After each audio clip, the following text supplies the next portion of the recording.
So you're asking why has the world lost its magic for us, right, Geeta? Mm-hmm. So No, yeah. Is it two different? Okay, go ahead. Go ahead. yeah, no, I mean, uh, basically, if we could look at the world like how a newborn child looks at the world, where the child has not yet made any judgments, any impressions, nothing, and that would be the best thing, isn't it? But Mm-hmm. over a period of time, we have sometimes developed a certain, I would say, even negative attitude towards the world, especially I think now with all of you guys, what you're going through with all your government and everything out there. It's like, oh my God, what did we do? But we know from the past experience that it doesn't last long. Maybe this is something that, I have to go through for a short while. So that's what I mean by the world has lost its magic, you know. There will be, again, it all depends upon how we are looking at the world and how we are looking at this earth, but we are not looking at the totality of the cosmos, you know. Um, so we have to progress in such a way that we are able to see beyond all this. Literally, imagine somebody like Sunitha Williams, right, who is now in space. How is she looking at the whole world? She's there for 6 months or almost 6 months or more than that. You know, what is she seeing all the time? Does she get CNN? Does she get, the news? So that's the point is, we look at a few negative people and sometimes read something on our WhatsApp or internet, and then we think this is the whole world. And that is what we mean So, by. so don't you think it's just in our mind how we look at it? That's why we See, you have to said expand we the look mind. at it in. Some people will look at the world like very good, flowery, very nice, and we may look at it in a different way. So, isn't it in our mind? It is in the mind. It is totally in the mind. That is where ultimately what is our sadhana. I was reading, and maybe next time I'll probably share. I know I have one more assignment that I need to do, which is handle the purity of mind. How do we get to purity of mind? But one more thing is one of the big sadhanas for us. Actually, how many of you have listened to this person called Simon Sinek? Simon Sinek, he did a wonderful TED talk long time ago, and after that I've been following him. But the most important thing, what I'm coming to from his thing, and I'm only reason I bring his thing is because you live in America, and Simon Sinek is from America. He talks about goals. Okay, uh, our mind needs to be convinced of only one goal. And what is that goal? Is that goal is that this entire world is nothing but Ishvara. So, Ishvara, help me find you, not just find you in this world, find that this entire world is Ishvara. That is actually our goal. But for many of us, we do not even we don't even make goals, first of all. Even if we make goals, they're very finite in number. And this is why I am digressing a little bit from 11th chapter here, but since you asked the question, and it is somewhat related, when we think about goals, who comes to your mind as people who make a goal and they try to achieve it?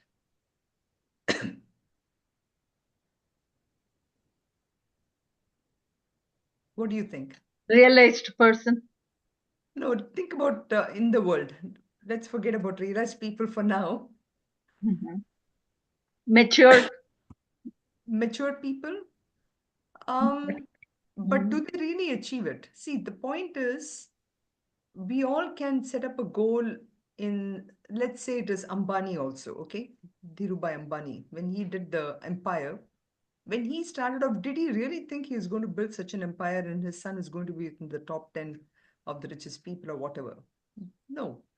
But when we think about goal setting, we think about mostly Olympians, Olympic people, because they are so focused, they try to achieve those goals, right? Like, let's take even our Michigan guy, Michael Phelps. Okay. Michael Phelps was really one of those guys who achieved so much in a short period of time. But look where he is. What I mean by that is, after achieving all these goals, he got into a state of depression. Okay. There are many of these Olympic people who we think are, our biggest role models. They are trying to achieve the finite goals. And this is what I really struck me with Simon Sinek's reel that I listened to recently, we are putting finite goals, and we do achieve those finite goals. This is Olympians I'm saying, okay? Yet they they get depressed, they lose sight of what next, and they don't know there is something called as an infinite goal. And that infinite goal is really the goal for people, of human beings who are the most evolved of species. And yet we are not, that's where the realized people, to your question, Geeta, is the realized people know that infinity is my goal. And they achieve it? They'll never say they achieved it, because the minute you say, I achieved it, you have lost. I, mm, Okay. There is no I. mm, It's like, again, this example we always give about putting 1 teaspoon of salt in water in a cup versus putting that same 1 teaspoon of salt in a bucket versus that same 1 teaspoon of salt in an ocean. Can we even find any particle of that salt in the ocean? That's what we mean by dissolution of the I when I say that I have reached my goal. Correct? So that's the problem. Okay. okay. The world has lost its magic. Is we The more and more we are going towards infinite goals, the more and more the world continues to amaze us. And that is why in the shlokas 15 to 22, where Arjuna is speaking out now, you see that the very first emotion that he goes through is that ashcharyam, and when Suvarna brought this example of Niagara Falls, why do we think Niagara Falls is so wonderful? Because we are able to dissolve our mind for one moment of that thing, and I see this huge vastness, and I have this vismayam, that's what he says.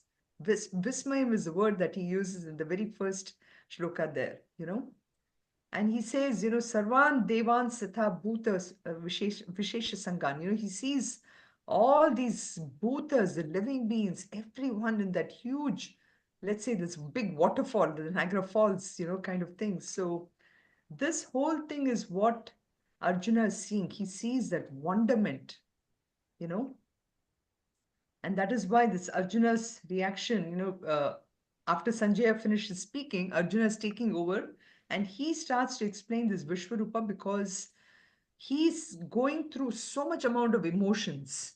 After this Ashcharyam, he goes through, um, he starts to, I mean, it sounds like he's blabbering, but actually he's really explaining that through that wonder that he's explaining, that is what we need to see the world also, in and through everything.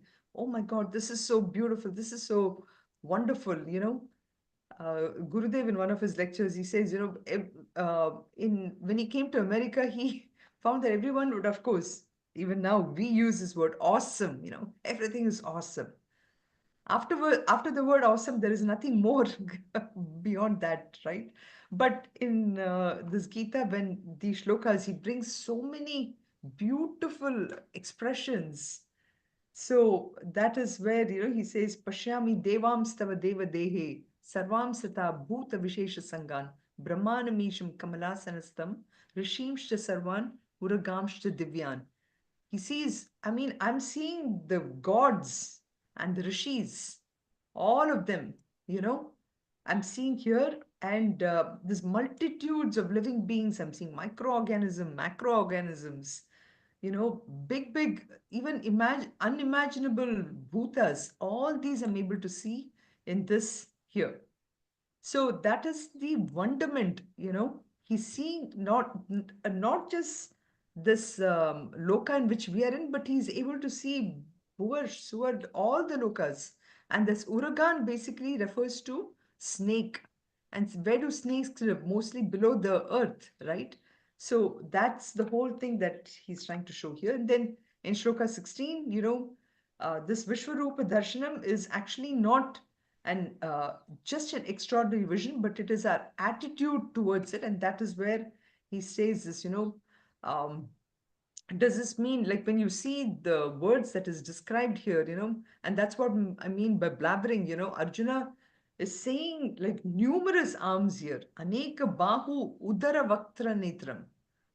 And then he sees, each one of them seems to have infinite form. There is no start, end, or whatever. Everything seems to just jumble over each other, so uh, again, it's I mean, I don't know whether anyone, I know Kamala Hassan and all of them have produced these movies called Vishwarupam and all that, but I don't know if they are able to, even whether we can through 3D movies also be able to see all this, So, uh, literally, Krishna is giving Arjuna that kind of an eye, which is Pashyami Tvam Sarvata Ananta Rupam Nantam na Madhyam na Tava Adim Pashyami Punastava then Pashyami He Vishweshwara. He's trying to show that there is no middle, there is no end, there is no beginning. All this is just huge Vishwarupam, which for us it's very difficult because we have conditioned our mind more and more to look at only things which I can feel, touch, everything through our physical eyes. But like we talked about last time also, our eye vision is limited to only the visible region and maybe a little bit of infrared and UV lights. But the other range, there is so much going on actually, which we can't see, but we can only imagine, right? So, um, again, in Bhagavad Gita, we are hearing about this. Can we ever get to that state of in material science where we develop a microscope or anything where we can see beyond all this? So, Krishna is really giving Arjuna that vision by which he can expand his intellect to see beyond what we normally see in the world. So then in Shloka 17, last time we started to talk about it, this is where, our internet was so spotty. So so Arjuna realizes that he could see divinity, not in, not in his form, but also in the material. So in this next shloka coming up, you see that, he talks about how um, Krishna's Krishna is nothing but Vishnu's avatar, right? So you see the description of the Vishnu avatar where we see the mace, the discus, which basically you would say, why are all our gods having such weapons of destruction? But there is a great symbolism to all this. The symbolism is they represent spiritual discipline. They also make us aware of, I would say, the time element, the time element which is really going away from us because of the destruction. So all this you will see coming up in the shloka, and also the conch. Lord Vishnu is one of the, one of his instruments is a conch, which symbolizes essentially a call for action, you know, um, like Swami Vivekananda's words, right? Uttishtata Jagrata, arise, awake, and stop not until your goal is reached. So, all these things. So, Arjuna sees all this and he sees this crown of Vishnu. And then he sees this blazing light of sun. All this he sees in the shloka here. So let's chant it. Kiritinam gadinam chakrinam cha. Kiritinam gadinam chakrinam cha. Tejo rashim sarvato deeptimantam. Tejo rashim sarvato deeptimantam. Pashyami tvam durnirekshyam samantat. Pashyami tvam durnirekshyam samantat. Deeptanalarkadyutim aprameyam. Deeptanalarkadyutim aprameyam. So he says, Kiritinam. You've got thousands of kiritam. Kiritam means thousands. Now, how come Ishvara has this kiritinam? How this amount of heads. So basically, again, in Vishnu Sahasranam, Purusha Suktam, Sahasra Shisha Purusha Sahasraksha Sahasrapat, so basically trying to show that, all these are nothing but forms of the ultimate Lord. So Kiritinam, Gadinam, Chakrinam, Cha, Tejo Rashim. You have the abundance of brilliance. Sarvataha Deeptimantam, glowing everywhere. I'm seeing that. Pashyami, Aham Pashyami. What am I seeing? I'm seeing you, Tvam, Durnirikshyam. Durnirikshyam, which is very difficult, you know, very difficult to perceive with just an eye.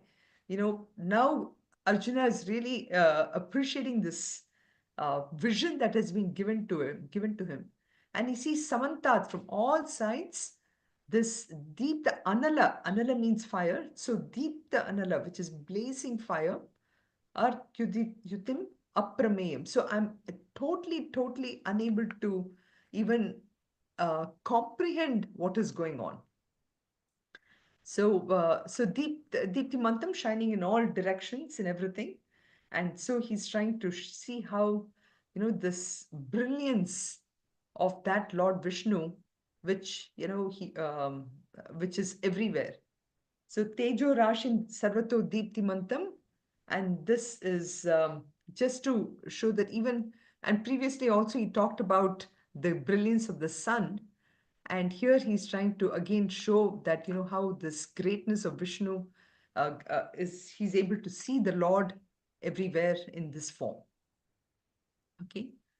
So this coming shloka 18, now that you can imagine Vishnu with this crowns and this brilliance, so the coming shloka is actually a blend of uh, us having that upasana shakti, Upasana means having the picture of the idol in front of you and meditating upon that Lord. So it's a beautiful blend of upasana and also jnana, you know.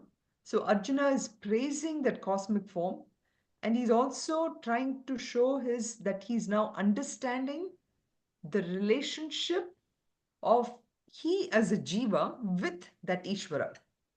You know, it's almost like, finally, when you go to this ocean, the wave finally is saying that, oh, okay, now I understand I'm also water and I'm in water, so that part of it he is trying to bring about in this next shloka here. So, Tvamaksharam paramam veditavyam. Tvamaksharam paramam veditavyam. Tvamasya vishvasya param nidhanam. Tvamasya vishvasya param nidhanam. Tvamavyaya shashvata dharma goptaha. Tvamavyaya shashvata dharma goptaha. Sanatanastvam purusho mato me. Sanatanastvam purusho mato me. So he's saying, Tvam, referring to again Krishna in the as Lord Vishnu, you are Aksharam. Aksharam is a beautiful again, description of that ultimate consciousness or reality, imperishable. And you are Paramam, Tvam Aksharam Paramam Veditavyam. Everybody has to know. So when I was talking about infinite goal, uh, we all need to have this infinite goal as understanding ultimately there is nothing else in this universe but that Aksharam, Paramam, Aksharam and Paramam. And Asya, so he's saying of this universe, you are the most perfect repository. Nidhanam. We'll actually talk a little bit about this word Nidhanam. Nidhanam means the substratum, the foundation. So he's saying ultimately you are the foundation of everything. This is again a beautiful thing to look at in terms of security and insecurity. For us, our security today is our bank balance, our house, our people, correct? These are the three main things which is really our nidhanam, our foundation, our substratum. However, what here he's showing, see, Arjuna is now um, at a stage where he's able to say that ultimately you are the nidhanam for me, you know. Tvam asya vishwasya nidhanam. You are the substratum of this entire universe. And then tvam avyayaha, shashvata dharma goptaha. So we today again in this again comparison for security and insecurity. Today we look at security as being in the hands of the government, the police, the judges, the lawyers, right? But here he's saying you are the dharma. Tvam avyayaha shashvata dharma. Like now in CVV, in Chinmay Vishwavidyapeeth, all our students have to go through one course. I want to tell you that I was just reminded of that just now as I was talking to, as I'm explaining here. The second course is a course which is on unique paradigms of knowledge, written by Swami Tejomananji and Swami Surupananda. Okay, they have written the book, and this is a mandatory text for all our students. And in that, in the very first chapter itself, Swami Tejomananda talks about dharma. So when he says here, Shashvata dharma, it's such a potent word. If I understand that in its entirety, um, I will be, what should I say? I'll be more in tune with everything that is happening in terms of dharma and adharma. My own decisions on how I'm doing things will be based on dharma, dharmic action.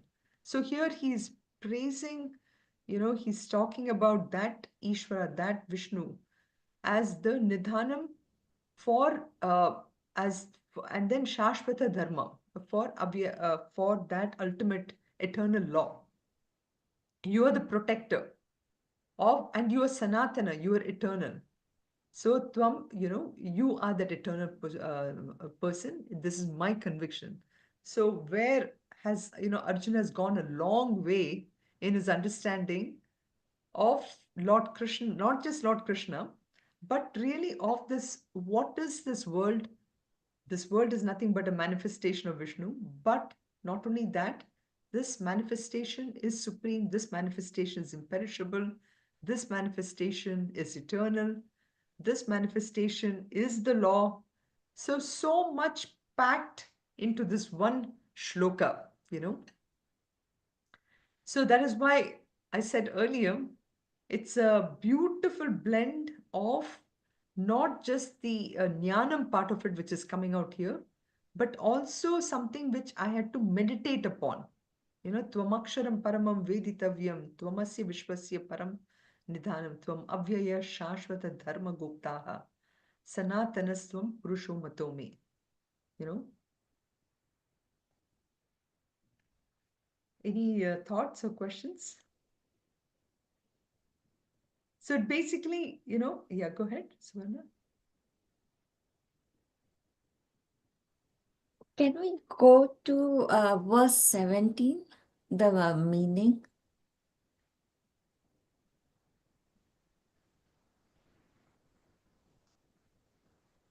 So, So mhm. from 17 and 18, over here, I'm just trying to think from uh, uh, Saguna Brahman, or is it Nirguna Yes, Brahman? very good. How is he, what form is he talking about So over here here? it is Saguna Brahman. Okay. Oh, In okay. 17, it is the Saguna Brahman. But when he is coming to, uh, so uh, here this is the physical description. Okay. This is the physical description of, okay, when we say Saguna Brahman, we mean as that Ishvara with a form.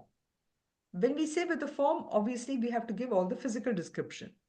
But in its essence, it is Nirguna. So, therefore, in Shloka number 18, he is actually going in. That is why I said it's a blend of Upasana, which is I have to meditate upon uh, that Nirguna form of Brahman.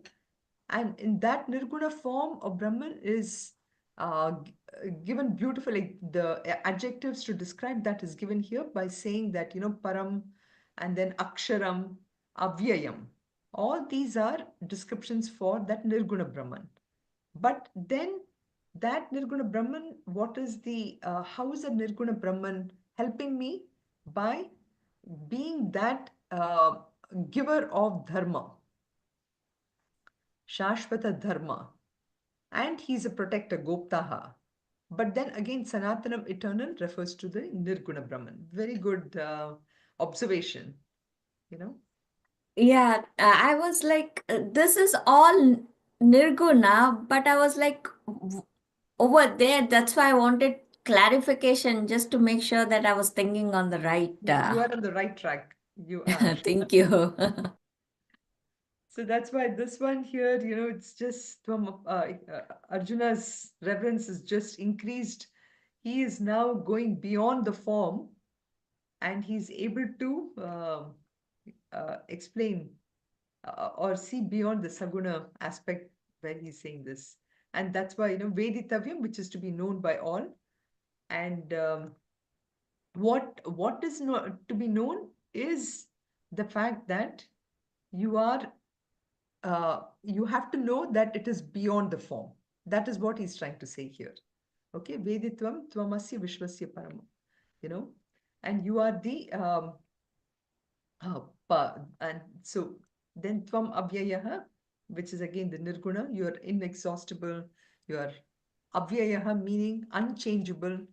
And what do we mean by unchangeable? What is it that really causes change for us? What do you think? Time.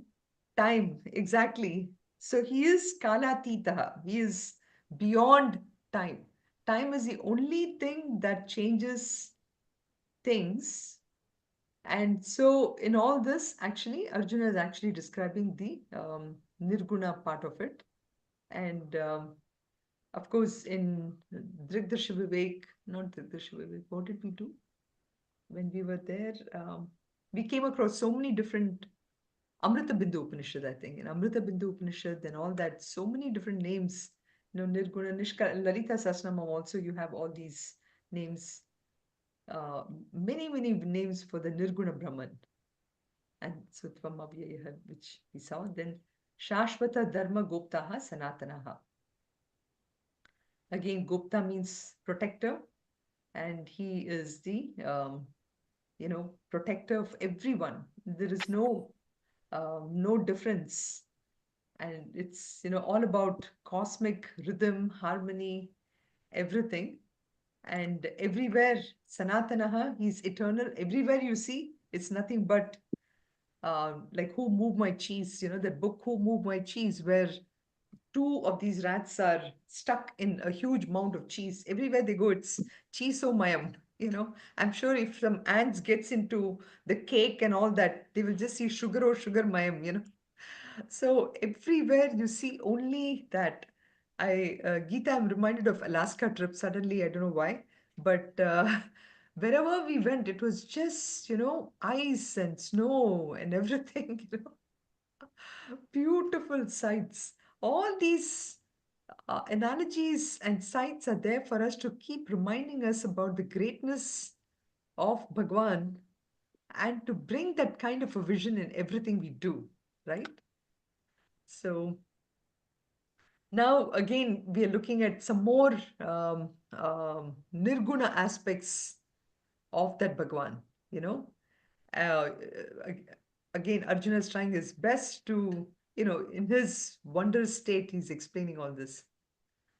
अनादिमध्यान्तमनन्तवीर्यम् अनादिमध्यान्तमनन्तवीर्यम् अनन्तबाहुं शशिसूर्यनेत्रम् अनन्तबाहुं शशिसूर्यनेत्रम् पश्यामि त्वां दीप्तहुताश्ववक्त्रम् पश्यामि त्वां दीप्तहुताश्ववक्त्रम् स्वतेजसा विश्वमिदं तपन्तम् स्वतेजसा विश्वमिदं तपन्तम्.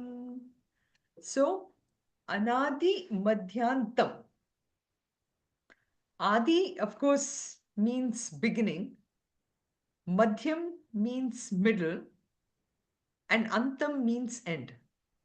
Right? So, anadi madhyantam means without any beginning, without any middle, without any end. So, so it is Adi Madhyanta Rahitam. Rahitam meaning which is without anything. So, indicating that here Bhagwan is a Lord of complete infinite power and also uh, that Anadi Virya Ananta Shakti, so which means that he has so much amount of the Shakti also.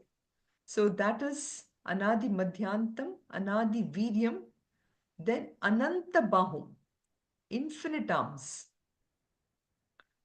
Shashi, moon, Surya, Netra, which is sun, moon, and moon, sun, eyes. I'm able to see that, So he's saying, having innumerable arms, having the sun, moon as your eyes, I see you that way. Pashyami tvam, Deepta Hutashva Vaktram. So I see you as a blazing fire coming out of your mouth. Swatejasa Vishwam Idam Tapantam. Your radiance is such that it just burns me.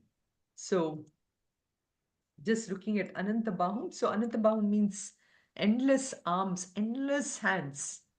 So it is not as if again, that there is one God with 1,000 hands and arms that is hanging on everywhere.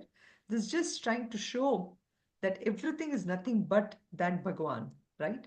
And then Shashi Surya Netram is just to say that, your eyes. He's trying to, the brilliance that we see from the sun and that which is reflected on the moon are nothing but the eyes of that Bhagwan. And it is because of that eyes that we are able to see everything. So again and again, and you see this glory of Surya being brought out so much, right? At sometime we probably should do this. What is the shloka on Surya? Aditya Hridayam? I'm sorry? Is it Aditya Hridayam? Aditya Hridayam. Aditya Hridayam, exactly. Aditya Hridayam. At some point we should do that upasana of Aditya through the Aditya Hridayam. Each of the shlokas, it will be good to do sometime on Aditya Hridayam. I haven't heard anybody actually do a yajna on Aditya Hridayam, but that might be good for us because we are seeing the sun every day. We're taking sun for granted, I don't know how many more generations of us will have the sun in front of us. So, and next, Deepta Huta Chavaktram, So, Agni, Deepta Huta, Agni or the fire Devata. Agni Devata is the mouth of the Lord. That is what he's saying. Now, why do we say Agni is the mouth of the Lord? Because first is, the heat. So Agni Devata is uh, which is, uh, Agni is actually the presiding deity of the mouth for uh, talking, it is a Vacho Devata. So that is one reason. The second reason is that, the mouth swallows everything, right? Anything, whatever you put, it's a great swallower of everything what goes in. So Arjuna is saying, I'm looking at your mouth, which is nothing but fire. So Vaktram is mouth here, and Huta means fire, and Hutasha means Hutam Ashnati iti Hutaha. That is that which consumes all the oblations. So again, mouth is the one which swallows, and therefore he says, that is the two reasons here. So Swatejasa is the fiery mouth of the uh, Lord, and therefore, he's kind of frightened here, and he turns his eyes away. He closes his eyes because he's unable to really see this sight, which is so frightening here. And Tejasa, so he's saying, it is full of heat, full of this radiation which is coming out, Swatejasa Vishwamidam Tapantam, So we know this heat can, and of course, you have to come to India to really feel the Tapantam, pretty soon, or even now. Somebody was saying, like, Kottayam, which is only 2 hours from here, um, was considered to be one of the two places which was the hottest, like yesterday, So this heat kind of, sometimes it's hot, sometimes it's kind of normal. All these things you kind of experience, the tapantam you feel because of this heat of the sun. Okay. Then shloka number 20, we move on to see how, literally, if you think about, in the beginning, we talked about the 4 phases that Arjuna goes through. And we are coming to this 4th phase, which is the transforming Vishnu Rupa, we call. So we'll chant this. Dhyava prativyori Mantaram hi Dhyava prativyoritamantram hi Vyaptam tvayaiken dishascha sarvaha Vyaptam tvayaiken dishascha sarvaha Drishvatvabhutam rupamugram tavedam Drishtvaadbhutam rupamugram tavedam Drishtvaadbhutam rupamugram tavedam Lokatrayam pravyatitam mahatman Lokatrayam pravyatitam mahatman.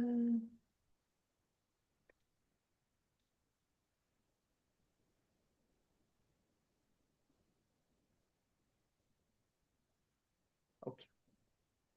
So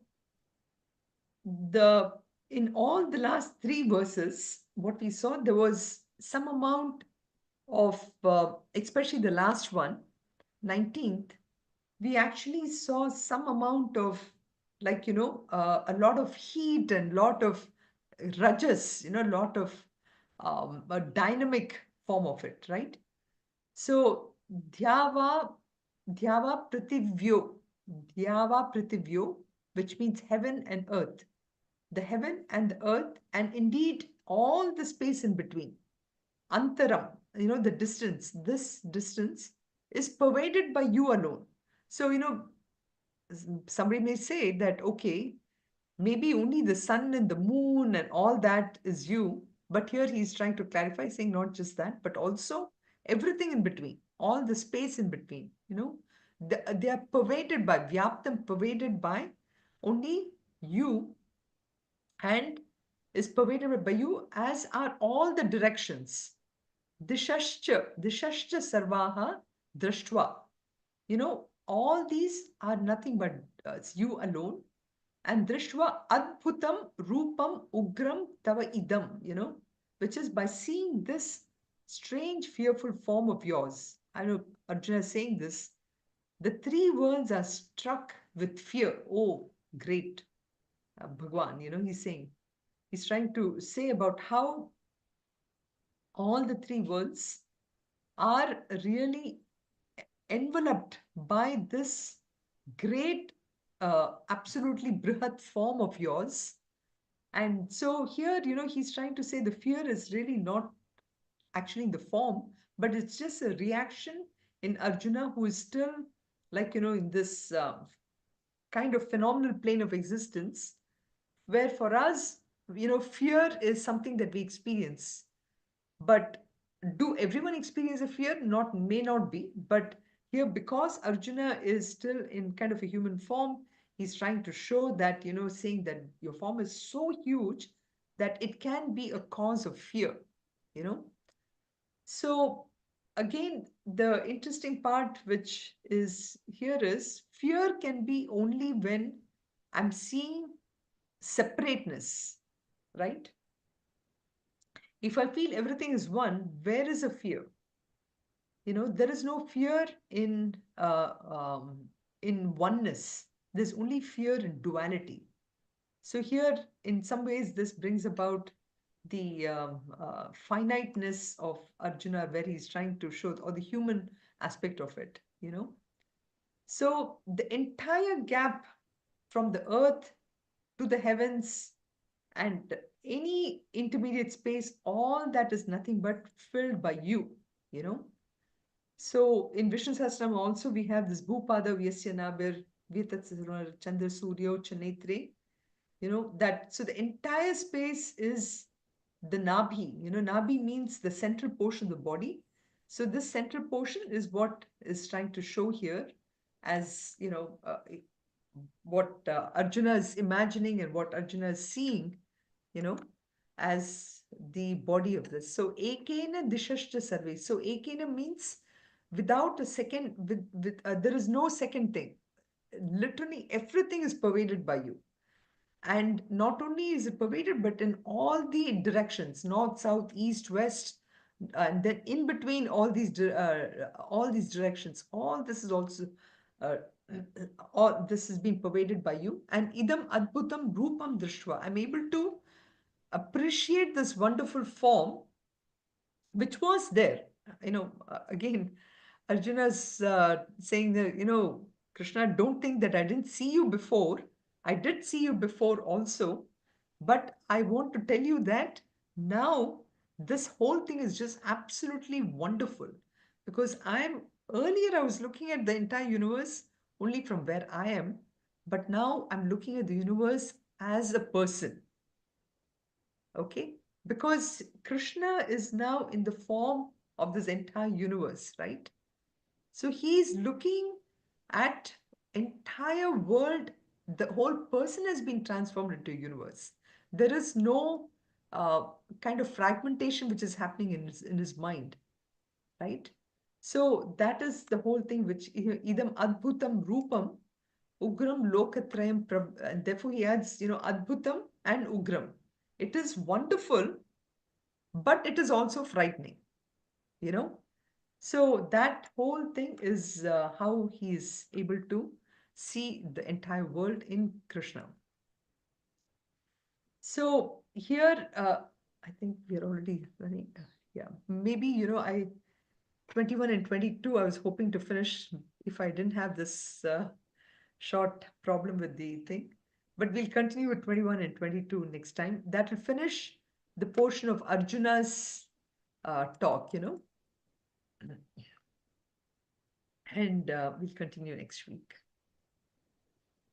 Sarve bhavantu sukhinah, sarve santu niramayah, sarve bhadrani pashyantu, ma kasyat dukkha bhag bhavet. Om shanti shanti shanti. Om purnamadav purnamidam purnat purnamudachyate. Purnasya purnamadaya purnameva vashishyate. Om Shanti Shanti Shanti. Harihi Om Shri Gurubhyo Namaha. Harihi Om. Recording to be stopped.